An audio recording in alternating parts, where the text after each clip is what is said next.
Bismillahirrahmanirrahim. Assalamualaikum warahmatullahi wabarakatuh.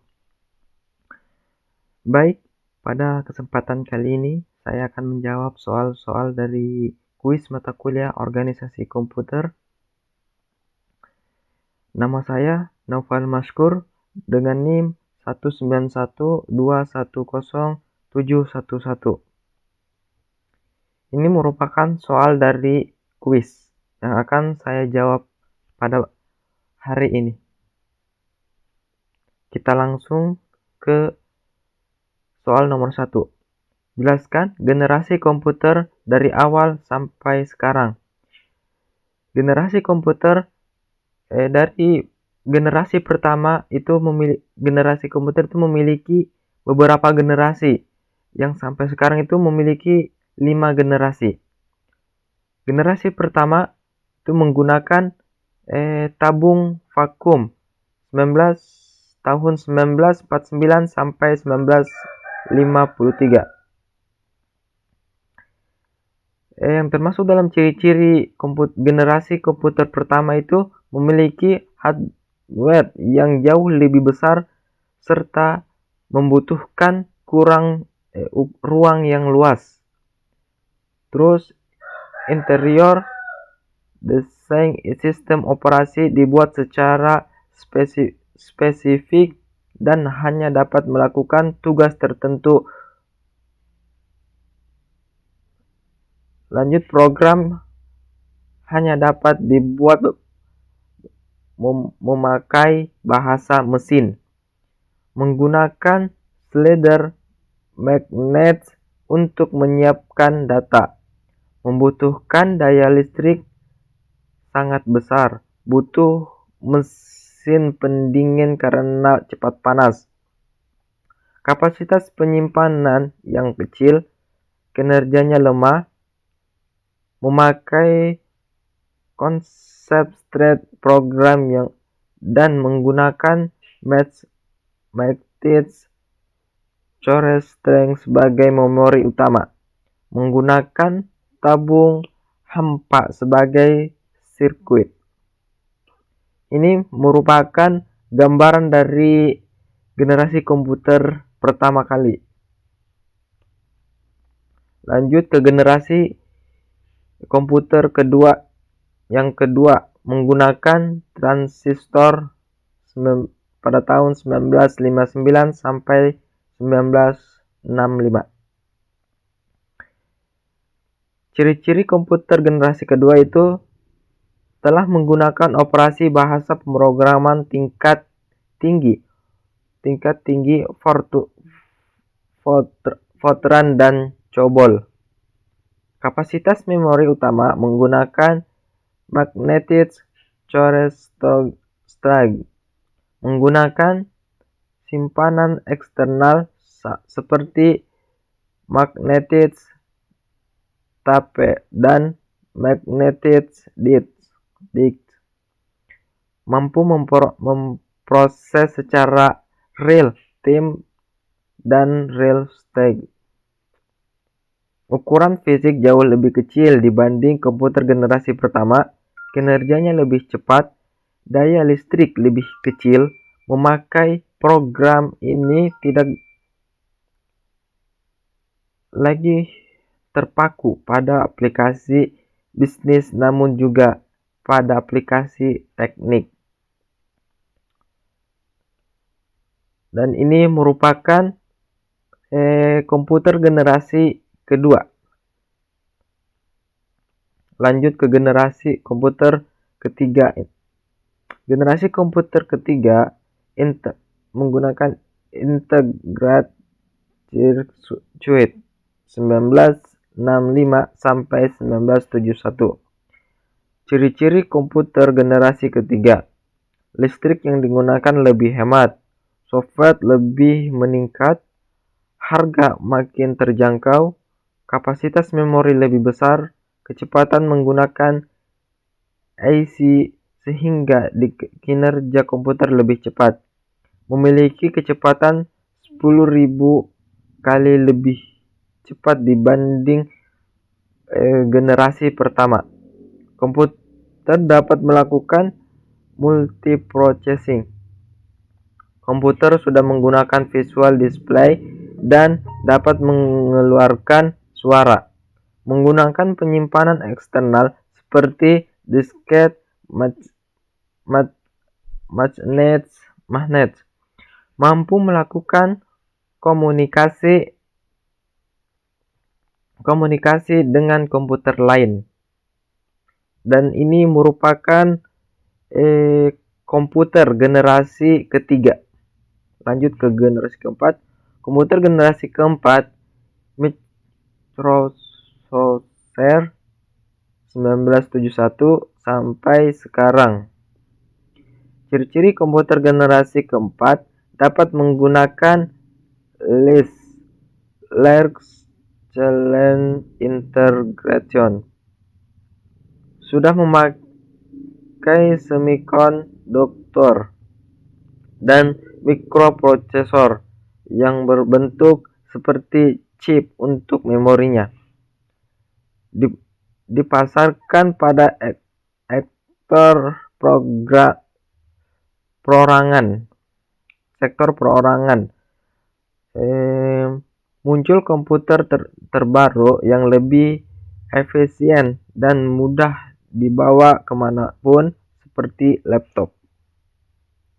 Lanjut, ini merupakan komputer generasi keempat yang sudah lebih modern dari generasi pertama sampai yang ketiga, lebih minimalis. Generasi komputer yang terakhir itu komputer generasi kelima, artificial intelligence, sekarang sampai masa depan. Ciri-ciri komputer generasi kelima ini, komputer masih menggunakan teknologi LSI, namun akan banyak mengalami proses pengembangan. Memiliki fitur yang terus berkembang setiap tahunnya. Semakin cepat dalam memproses informasi, komputer memiliki kemampuan untuk mendengar, berbicara, melihat, berbicara, dan bisa lebih canggih lagi. Bahkan dapat memberikan kesimpulan layanan manusia. Kita lanjut ke soal nomor 2. Jelaskan fitur-fitur yang terdapat pada motherboard atau mainboard.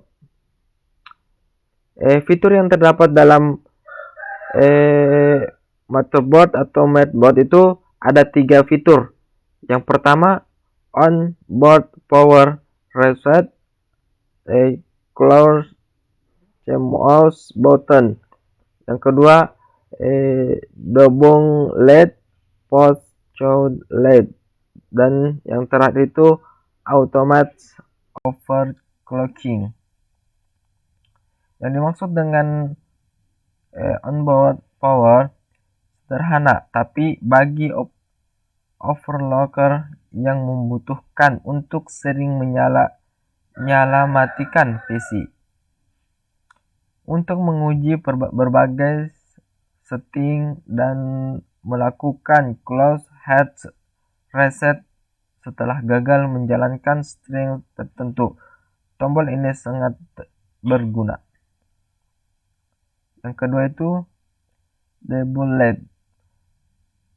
Troubleshooting saat overclocking merupakan hal yang normal. Namun, saat sistem gagal, mana komponen yang harus disalahkan?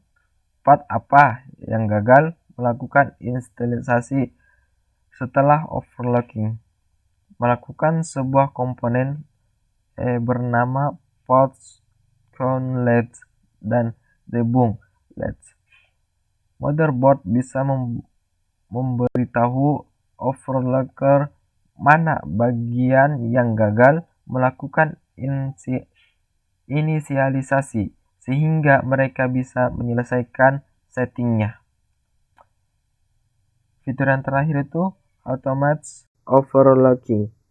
Beberapa Motherboard menawarkan fungsi on-click overclocking yang langsung memberikan sting overclocking secara otomatis. Fitur ini sering diremehkan overclocking kelas advanced, namun sangat berguna bagi overclocking pemula untuk mengetahui setting apa yang diterapkan dan belajar dari sana. Fitur overclocking otomatis ini bisa berupa tombol fisik atau berupa sebuah opsi pada BIOS. Kita lanjut ke soal nomor 3. Sebutkan dan jelaskan minimal 10 perangkat yang tergolong dalam input device pada komputer. Yang pertama itu memori. Perangkat ini berfungsi untuk menampilkan data berupa teks, gambar, dan video. Yang kedua, printer merupakan perangkat keras yang berfungsi untuk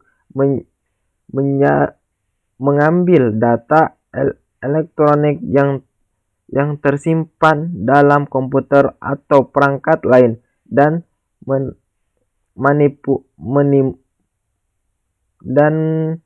menampilkan salinan data tersebut. Yang ketiga, proyektor adalah perangkat yang digunakan untuk mengambil gambar yang dihasilkan oleh komputer atau pemutar Blu-ray. Yang keempat, headphone atau earphone merupakan perangkat yang menghasilkan suara untuk mendengarkan audio secara pribadi setelah dihubungkan pada speaker. Headset. Yang kelima itu headset adalah perangkat yang terhubung pada komputer atau laptop game. Yang keenam, plotter adalah perangkat yang memiliki fungsi mirip seperti printer, yaitu untuk mencetak grafik faktor. Yang ketujuh, flat panel display atau yang disebut sebagai FPD merupakan perangkat output berupa layar tipis dan relegan yang menggunakan teknologi liquid crystal display atau LCD. Yang kedelapan itu speaker adalah perangkat yang terhubung pada komputer yang berfungsi sebagai pengeras suara. Yang kesembilan, sound card atau kartu suara adalah kartu ekspansi yang berfungsi menghasilkan suara dari komputer sehingga dapat didengar melalui speaker atau headphone. Yang ke-11 yang terakhir, VGA merupakan singkatan dari Video Graphics Accelerator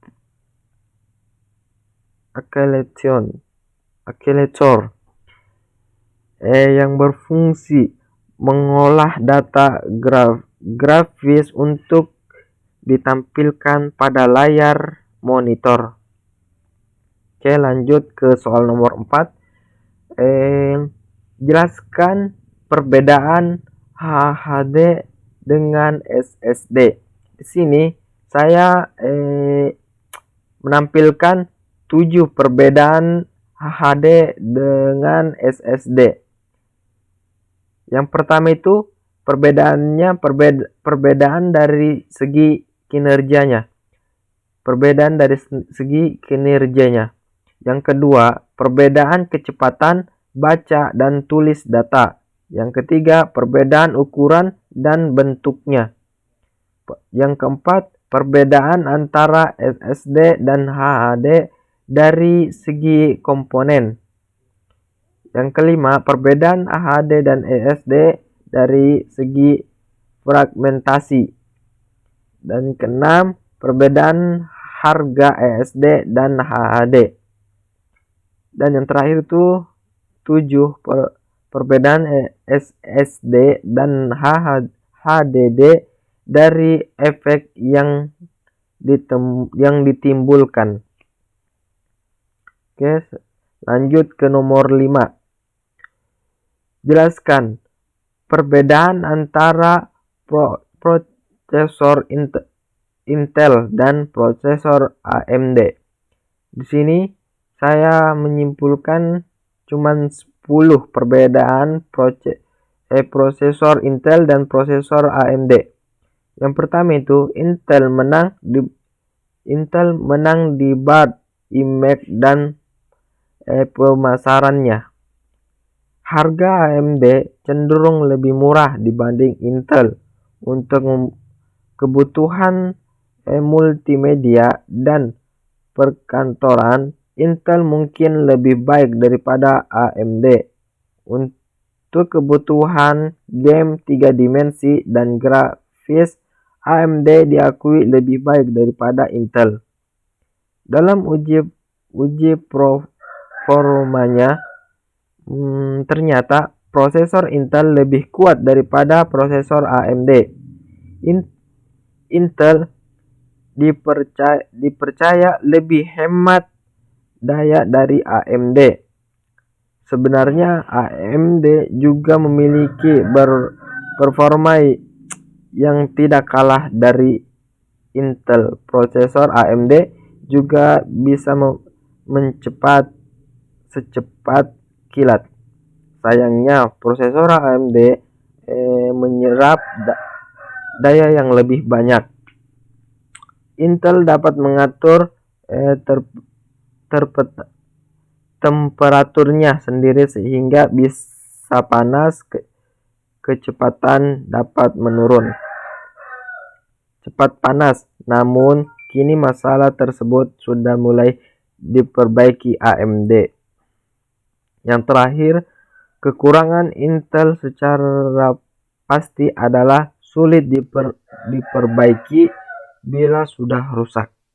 Hal ini disebabkan antara prosesor dan motherboardnya menyatu.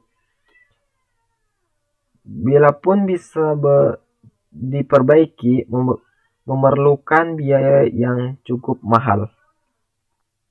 Kita lanjut ke nomor terakhir, itu nomor 6. Soalnya itu bagian A itu 10 MB sama dengan berapa KB, dan B 2,5 KB sama dengan berapa GB, dan C 10 KB sama dengan berapa KB. Jadi ini adalah jawaban dari soal yang di atas ini.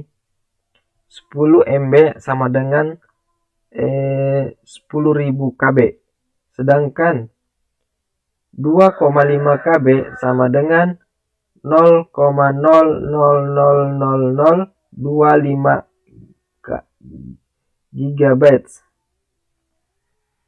Dan yang terakhir 10 KB sama dengan 10 KB. Ini kembali lagi. Jadi itulah tadi beberapa jawaban dari saya mengenai kuis mata kuliah organisasi komputer. Kurang dan lebihnya mohon dimaafkan. Wabillahi taufiq wal hidayah. Wassalamualaikum warahmatullahi wabarakatuh.